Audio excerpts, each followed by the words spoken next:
Well, thank you so much, everyone who has spent his or her time to appear in this interview.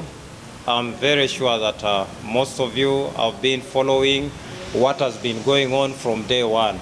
So let me start by mentioning my names.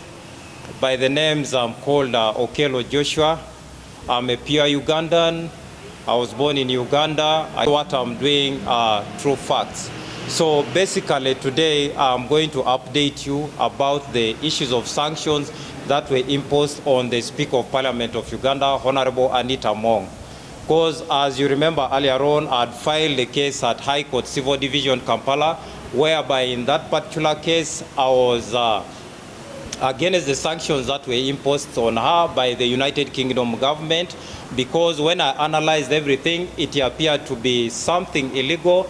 It appeared to be a matter that was taken on a personal basis, despite the fact that Honorable Anita was against homosexuality, which is being promoted by most of the European countries, as we are very well aware of that. So my going to court was not something illegal, but it was illegal because I'm very sure that the actions I placed there as an ardent believer of rule of law of Uganda, the facts there are very clear, and there's nothing which was outside the Constitution of the Republic of Uganda.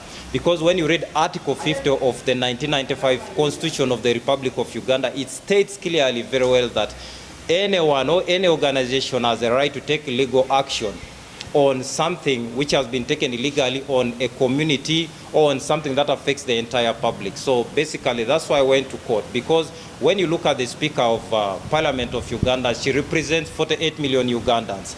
And as we know very well that she carried a cross for a majority of Ugandans, and by virtue of her carrying a cross for a majority of Ugandans, it basically implies that at the end of the day it affects all of us. Because as a Speaker of Parliament of Uganda, she's meant to chair meetings there, she's meant to chair debates, even the bills that are being enacted in the Parliament of the Republic of Uganda, she's the one who's meant to spearhead. So if you're to look at a situation whereby she's stressed psychologically, she's having a psychological distress, so at the end of the day, she will eventually not manage to chair all those meetings or to pass any law which favors the Ugandans at large.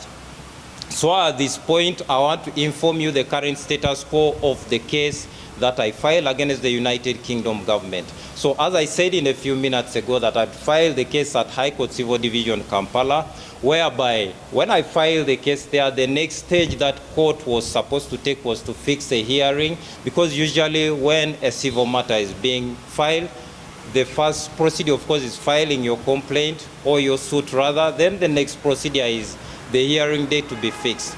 But to my surprise, when I did that, no hearing date was being fixed. But of course, as a patient person, I kept on making inquiries. I kept on contacting the judicial officers at High Court Civil Division Kampala, asking them or telling them to give me the current status quo of that particular case. But unfortunately, goalposts were kept on being changed, whereby I looked at these as something that I cannot really something that I cannot wait, despite the fact that the situation had run out of hand. And at the same time, when I was trying to make inquiries, to my surprise, the US government also imposed the sanctions on the same person who represents us as the Speaker of our beloved country.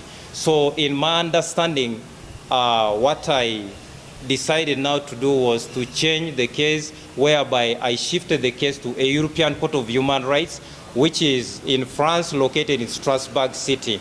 So my shifting the case there was not because we don't have competent judicial officers in our country, Uganda, but it was because the situation had run out of hand. Your house cannot catch fire, then you tell me to hold on until when the fire brigade comes, and yet there is nearby water there that I can use for cooling that fire down. So it does not make sense. At the end of the day, when I'm to wait for the fire brigade that you're talking of, by the time it arrives there, it will find when everything is destroyed, maybe even the human beings inside. So the Speaker's station ran out of hand, and I could not wait for the patience or for what the judicial officers or the clerks, rather, the civil division were telling me. That's why I shifted the case to a European Court of Human Rights in France, located at Strasbourg City. So as we speak right now, The case is pending for the hearing at a European Court of Human Rights in France at Strasbourg City, whereby I'm sure that soon a hearing date will be fixed for that particular case. And always, as you know, once you file a case in any courts of law, once the hearing is being fixed, you're meant to appear there and, of course, argue out the matter from there.